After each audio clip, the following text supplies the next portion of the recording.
ముఖ్యమైన ఇంకో విషయం ఏంటంటే కృష్ణుడు ఎన్టీ రామారావు. రామారావు గారిని కృష్ణుడిగా మొదట బుక్ చేస్తే ఆయన అసంతృప్తి చూపించారట రామారావు గారు. నేను కృష్ణుడికి బాగుండను, నేను వద్దు, అభిమన్యుడు వేస్తాను, కృష్ణుడు నాగేశ్వరరావు చేత వేయించండి, నేను వేయలేను. అది కాదయ్యా, కృష్ణుడికి నువ్వే బాగుంటావు, అభిమన్యుడికి ఆయన బాగుంటాడు అని. అయితే ఎందుకు రామారావు గారికి తన బాగుండదు అనుకుని, అంతకుముందు సొంత ఊరు అని ఒక సినిమా వచ్చింది సాంఘికం. అందులో ఒక డ్రీమ్ సీక్వెన్స్, ఒక స్వప్న దృశ్యం ఉంటుంది. దాంట్లో ఈ రామారావు గారు కృష్ణుడిగా ఒక వేషం కనిపిస్తాడు. అది ఏంటంటే కృషి చేయలేదు వాళ్ళు, ఏదో కృష్ణుడి వేషం అనగానే ఏదో కిరీటం ముట్టేసి పెట్టారు, ఏదో విగ్గి పెట్టారు, ఏదో డ్రెస్ వేశారు, అది సరిగా అతుక్కోలే. అది అవహేళనకి పాలైంది. ఆ కృష్ణుడు రామారావు బాగాలేడని అన్నారు జనం, ఆయనకి నచ్చలే. చేత రామారావు గారు నేను కృష్ణుడికి బాగుండను, ఒక సినిమాలో నేను వేస్తే అది బాగలేదు, అది ఎవరు హర్షించలేదు, బాగలేదన్నారు. అలా కాదయ్యా, నీకు సరైన గెటప్ ఇస్తే ఎందుకు బాగుంటుందని నగలు అవి వేసి ఆయన ముఖానికి తగ్గట్టుగా కిరీటాలు చేయించి ఇవన్నీ చేసి ఫోటోలు తీసి అన్నీ చూపించినా కూడా ఆయన తృప్తి రాలేదు. డ్రెస్ వేసినా తృప్తి రాలేదు.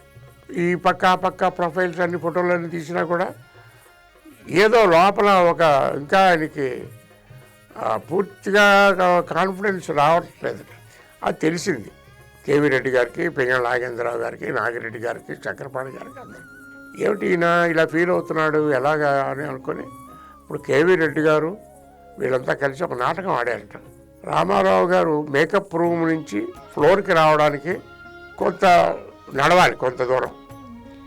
ఈ మధ్యలో ఈ లైట్ మెన్ని, మిగతా వాళ్ళని, ప్రొడక్షన్ వాళ్ళని నిలబెట్టి ఆయన కృష్ణుడి వేషంలో షర్ట్కి వస్తూ ఉంటే చేతిలో ఫ్లూట్ కూడా పట్టుకొని అందరూ ఆహా సాక్షాత్తు శ్రీకృష్ణ పరమాత్మ దిగినట్టుంది అబ్బాబా అని ఇలా నమస్కారాలు పెట్టి, కొంతమంది సాష్టాంగాలు పడిపోయి, కొంతమంది ఎలా అంటే ఆయనలో ఒక కాన్ఫిడెన్స్ క్రియేట్ చేయడానికి వాళ్ళు ఆడిన నాటకం. ఆయన ఫ్లోర్లోకి వచ్చేటప్పటికి ఇక సాక్షాత్తు శ్రీకృష్ణ పరమాత్ముడే దిగాడు అన్న స్థాయికి తీసుకెళ్ళి అలా చేస్తే అప్పుడు ఆయనలో ఒక కాన్ఫిడెన్స్. అంటే ఒక సినిమా దర్శకుడు ఒక పాత్ర ధరిస్తున్నటువంటి పాత్రధారికి ఎలాంటి ఉద్రేకం, ఉత్సాహం కలిగించాలో వాళ్ళకి తెలుసు ఆ టెక్నిక్. ఆ తర్వాత ఆయన ఇంకా సరే, ఇక తర్వాత ఎవరు పురాణాలు తీసినా కృష్ణుడు ఎన్టీ రామారావు. మాయాబద్ధాల తర్వాత ఆయన ఎన్ని కృష్ణుడి వేషాలు వేశారు. ఒక తులాభారం, ఒకటేంటి చాలా సినిమాల్లో ఆయన కృష్ణుడు అంటే రామారావే, శ్రీరాముడు అంటే రామారావే, ఆ లెక్కలోకి వచ్చింది. అంటే అది ఆ కాన్ఫిడెన్స్ క్రియేట్ చేశారు. ఆయనలో లేని ఆ అసంతృప్తిని మళ్ళీ సంతృప్తి, ఇదొక పెద్ద విశేషంగా అప్పుడు చెప్పుకునేవారు.